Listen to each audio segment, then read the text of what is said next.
દેશની મહિલા કરતી સૌની રક્ષા, ભ્રૂણ હત્યાને બંધ કરીને શક્તિનું ગુજરાત બને રે. કિસાન વિકસે, વંચિત વિકસે, સૌની સાથે સૌ કોઈ વિકસે. વિકાસ દિવસ રાત, આ છે ગતિશીલ ગુજરાત. આ છે જોરદાર રજૂઆત, આ છે ગતિશીલ ગુજરાત, આ છે મહેનતની અવિરાત, આ છે ગતિશીલ ગુજરાત.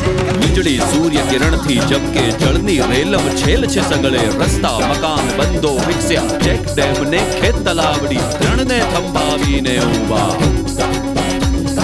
શિક્ષણમાં અગ્રેસર સૌથી, ટેકનોલોજીમાં અવ્વલ નંબર. આધુનિકતાથી ઝળકે છે ભૂમિ આરળિયાત.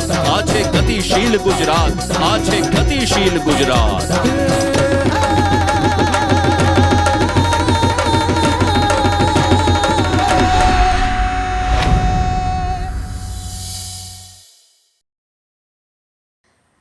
નમસ્કાર દર્શક મિત્રો, ગતિશીલ ગુજરાતના આપણા આજના કાર્યક્રમમાં સ્વાગત છે આપ સૌનું.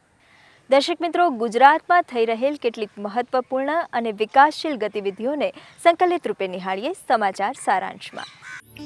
મુખ્યમંત્રી શ્રીમતી આનંદીબહેન પટેલની ઉપસ્થિતિમાં પાટણ જિલ્લાના ચાણસ્મા તાલુકાના સુણસર ગામે બેપ્સ સ્વામિનારાયણ મંદિરમાં મૂર્તિ પ્રતિષ્ઠા મહોત્સવ ઉજવાયો હતો. મુખ્યમંત્રીશ્રીએ આ અવસરે શિક્ષણના માધ્યમથી પરિવર્તન આવ્યું છે તેમ જણાવ્યું હતું.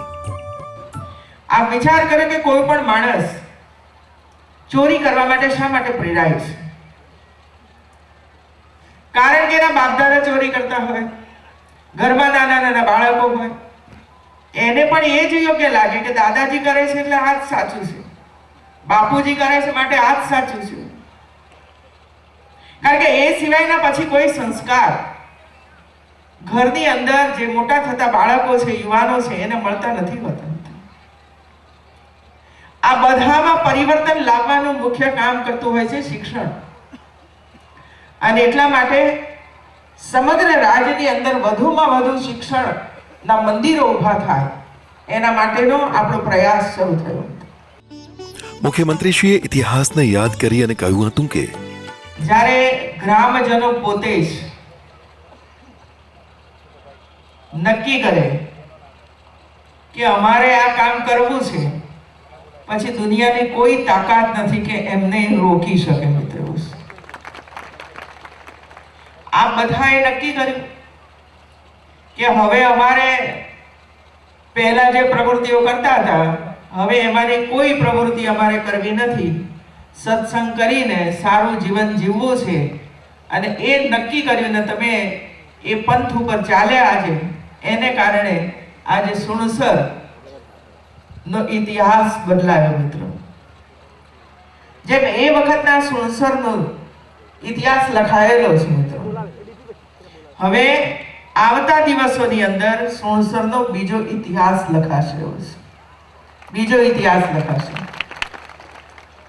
અને એમાં સમાજના આગેવાનો હોય, હરિભક્તો હોય કે શિક્ષણ સાથે સંકળાયેલા ભાઈ બહેનો હોય, આ બધાના સહયોગને પરિણામે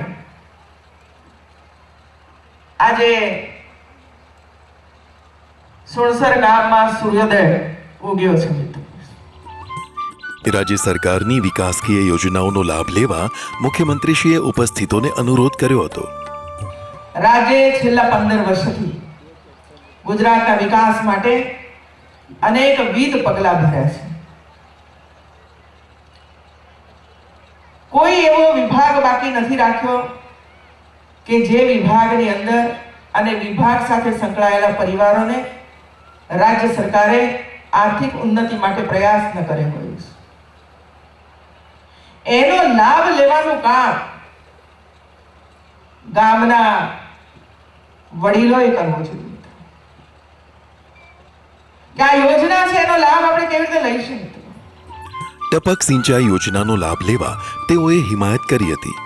નરેન્દ્રભાઈ મોદી સુણસરમાં આવ્યા હતા. આવ્યા તક નહોતા આવ્યા હતા. હું પણ હતી. અને એ વખતે મને યાદ છે નરેન્દ્રભાઈના શબ્દો. એમણે એમ કહ્યું હતું કે આ આસપાસનો વિસ્તાર ડ્રીપ ઇરિગેશનનો ઉપયોગ કરે, ટપક પદ્ધતિનો ઉપયોગ કરે. ફુવારા પદ્ધતિનો ઉપયોગ કરે. આપણી બાજુમાં બનાસકાંઠા જિલ્લો છે.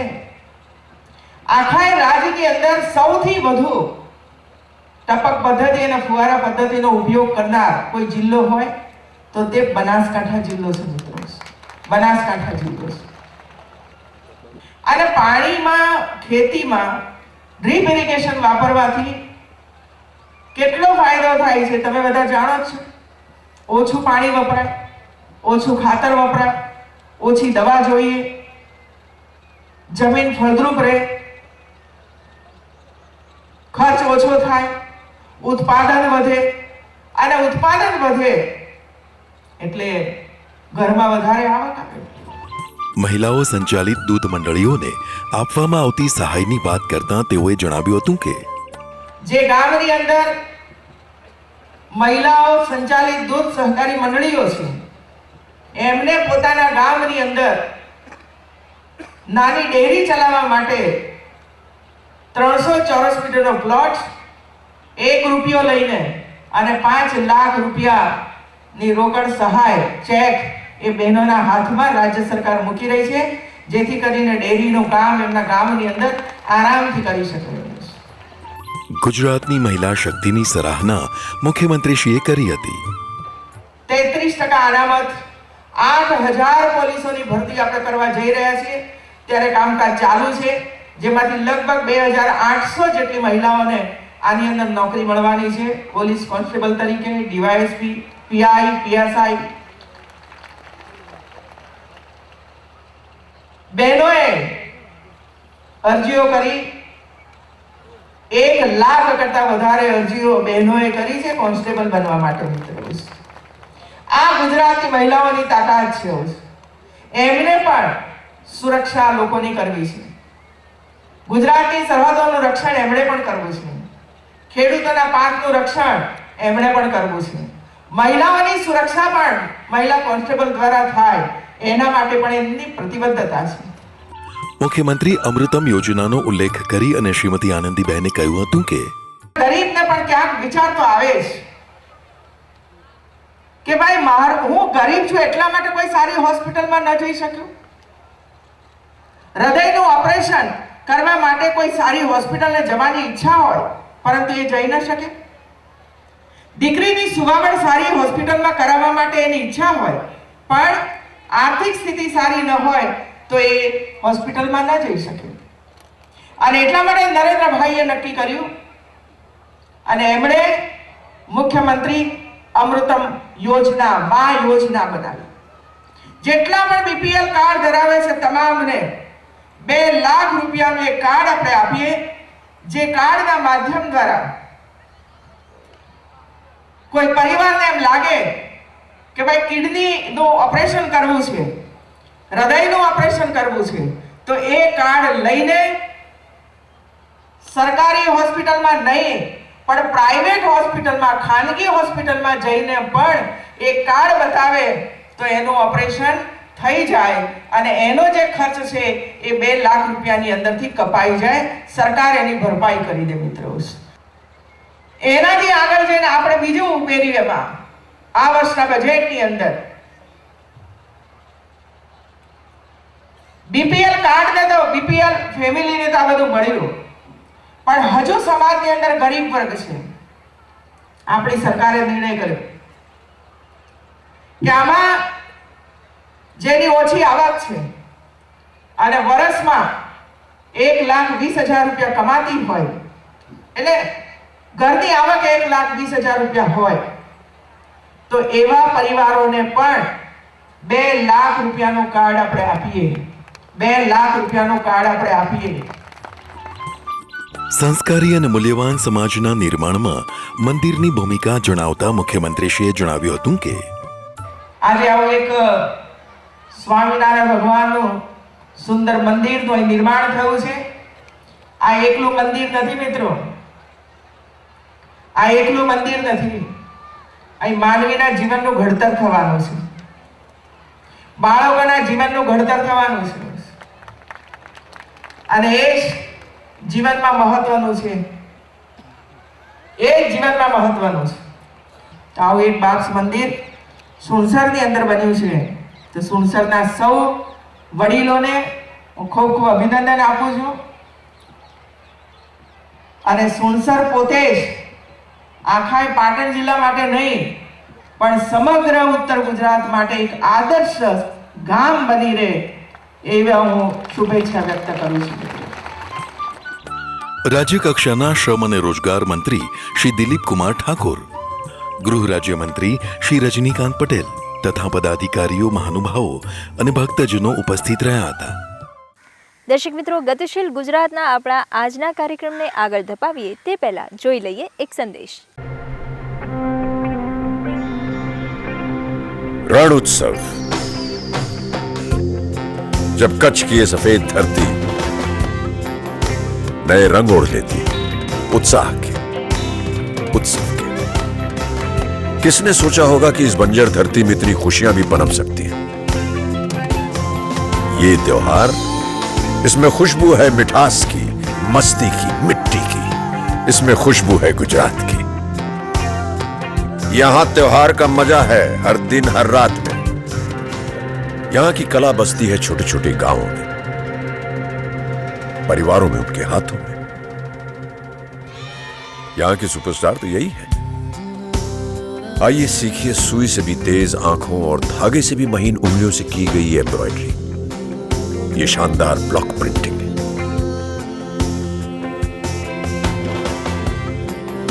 बांधनी का ये लहंगा जिसे दुल्हन बनी बेटियों को सजाने के लिए बनाया गया है, क्या इसीलिए ये इतना प्यारा है?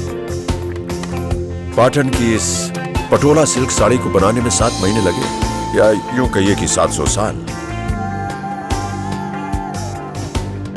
यहां खुशबू है गुजरात की।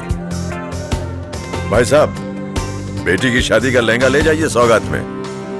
अरे कुछ दिन तो गुजारिए गुजरात में। મુખ્યમંત્રી શ્રીમતી આનંદીબેન પટેલે તાજેતરમાં ગાંધીનગરમાં પ્લાસ્ટ ઇન્ડિયા 2015 પ્રદર્શનનું ઉદ્ઘાટન કર્યું હતું. મુખ્યમંત્રીશ્રીએ આ અવસરે વાપીમાં પ્લાસ્ટ ઇન્ડિયા ઇન્ટરનેશનલ યુનિવર્સિટી સ્થાપવાની જાહેરાત કરી હતી. राज्य में प्लास्टिक उद्योग को कुशल मैन पावर उपलब्ध हो सके, इसके लिए गुजरात के वापी में प्लास्ट इंडिया इंटरनेशनल यूनिवर्सिटी स्थापित करने का फैसला किया है. देश की अपनी तरह की पहली अंतर्राष्ट्रीय मान्यता प्राप्त इस यूनिवर्सिटी की स्थापना के लिए अमेरिका की यूनिवर्सिटी ऑफ मैसेच्यूसेट्स लॉवेल के साथ सहयोग किया है. इसकी स्थापना प्लास्टिक क्लस्टर एवं पेट्रोकेमिकल्स उद्योगों के निकट की जाएगी और इसके लिए जीआईडीसी 40 एकड़ जमीन कंसेशनल रेट पर उपलब्ध कराएगी.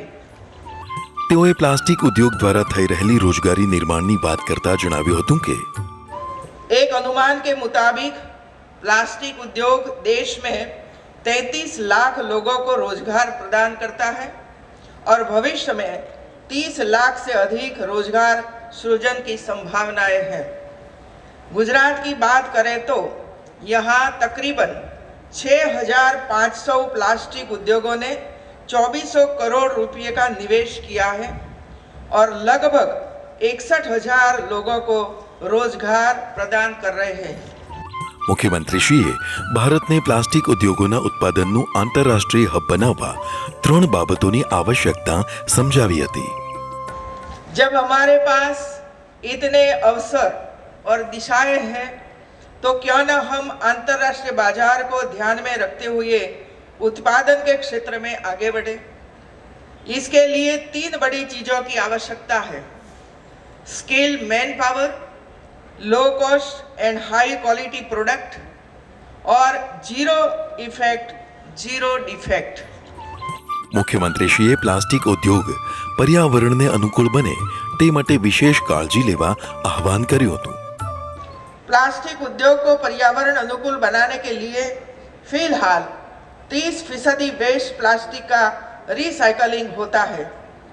यह आंकड़ा बढ़े, विभिन्न प्लास्टिक से बनने वाली चीज वस्तुओं की रिसाइकलिंग की टेक्नोलॉजी का विकास हो, यह भी इतना ही आवश्यक है. वेस्ट प्लास्टिक के उपयोग से ईंधन का निर्माण भी किया जा सकता है. सड़क बनाने में भी प्लास्टिक का उपयोग हो सकता है। कुल मिलाकर भविष्य में वेस्ट प्लास्टिक के उद्योगों के विकास की भी विपुल संभावना है। ગુજરાતની છેલ્લા દસકાની પ્રગતિનો ઉલ્લેખ કરતા તેઓએ જણાવ્યું હતું કે गुजरात ने पिछले दशक में औद्योगिक क्षेत्र में तीव्र गति से प्रगति की ऊंचाइयों को हासिल किया है। इसके चलते मारुति, फोर्ड और होंडा मोटर्स जैसे नामी ऑटोमोबाइल उद्योग गुजरात को अपना ठिकाना बना रहे हैं। इस उद्योग में प्लास्टिक पार्ट्स का बड़े पैमाने पर उपयोग होता है। इसी तरह हम शिप बिल्डिंग के क्षेत्र में ध्यान केंद्रित करना चाहते हैं। इसमें भी प्लास्टिक उद्योग के लिए संभावनाओं का बाजार खुला है। ગુજરાતમાં પ્લાસ્ટિક ઉદ્યોગના વિકાસની વિપુલ તકો રહેલી છે એમ મુખ્યમંત્રીશ્રીએ ઉમેર્યું હતું।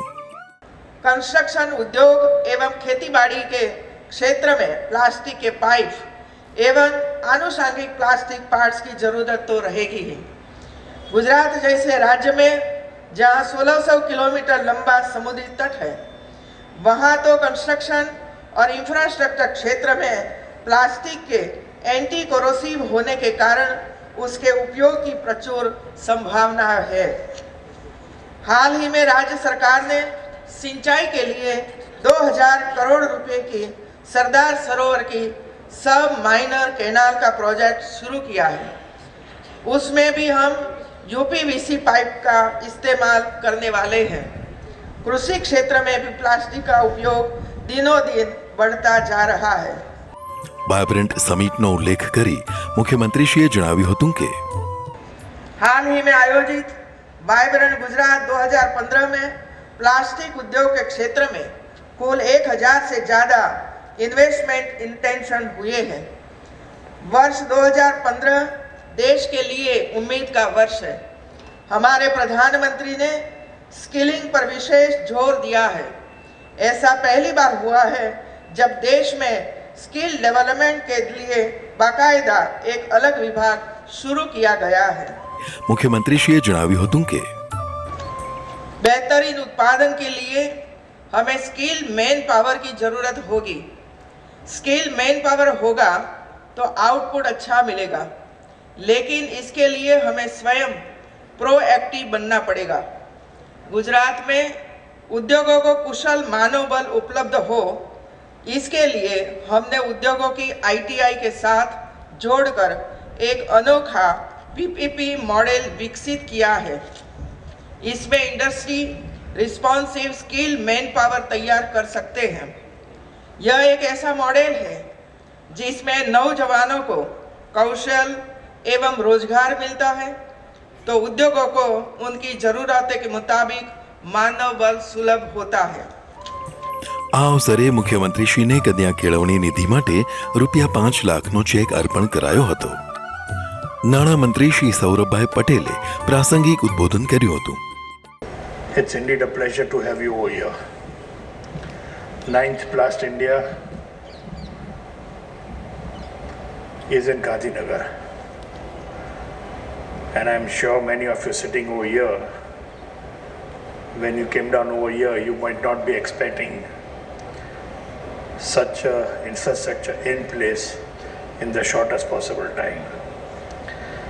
We had lot of challenges, anxieties, and with the support of Plast India team, we have been able to put up this exhibition center in the shortest possible time ever happening in the country.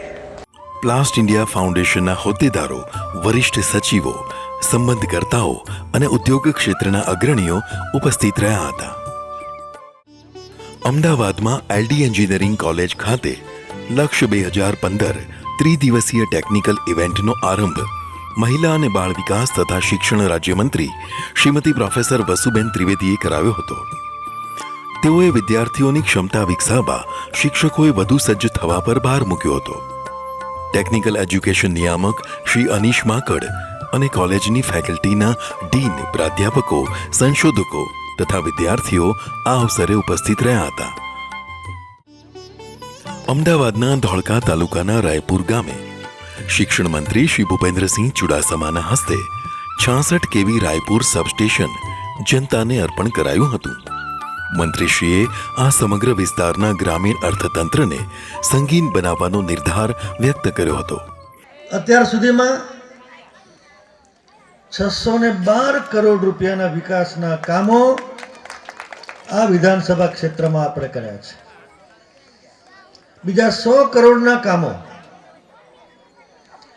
એ મંજૂરીની કક્ષાએ છે કે જે આવતા દિવસોની અંદર એ પૂર્ણ થશે.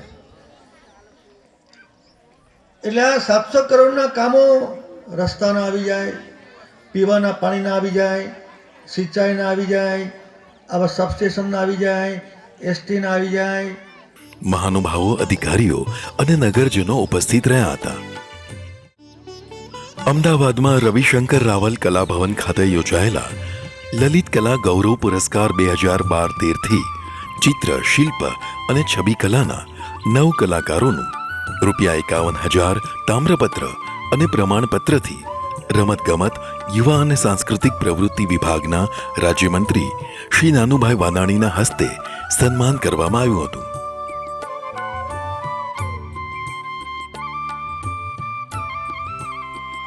મંત્રીશ્રીએ જણાવ્યું હતું કે કલા ઉપાસનાની સિદ્ધિઓ વડે કલાકારોએ સમાજમાં ગણનાપાત્ર પ્રદાન કર્યું છે. સાધન અને સાધ્ય ઈ જ્યારે બે એક થઈ જાય ને ત્યારે કલાકારનો જન્મ થાય. આ પ્રસંગે ઉપસ્થિત સાંસદ શ્રી પરેશ રાવલ અને લેખક શ્રી મિહિર ભૂતાએ કલાકારોને શબ્દોથી વધાવ્યા હતા. રમતગમત, યુવા અને સાંસ્કૃતિક પ્રવૃત્તિ વિભાગના સચિવ શ્રી અને માહિતી કમિશનર શ્રી ભાગ્યેશ જહાએ ગૌરવ પુરસ્કૃત કલાકારો વિશે કહ્યું હતું કે તેઓ ગુજરાતની સાંસ્કૃતિક અસ્મિતાના સાચા પ્રહરીઓ છે. પુરસ્કૃત કલાકારોની કલાકૃતિઓનું પ્રદર્શન શ્રી સોમાલાલ ગેલેરી ખાતે મંત્રીશ્રીએ નિહાળ્યું હતું.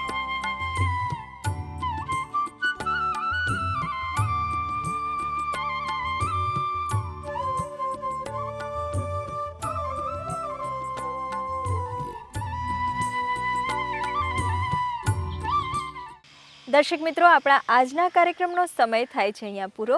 ગુજરાતમાં ઘટતી આવી જ અવનવી વિકાસશીલ ઘટનાઓનો રસથાળ લઈને ફરી ઉપસ્થિત થઈશું આપની સમક્ષ આપણા આ જ કાર્યક્રમમાં આવતા સપ્તાહે. અત્યારે તમારી રજા લઈએ. આવજો.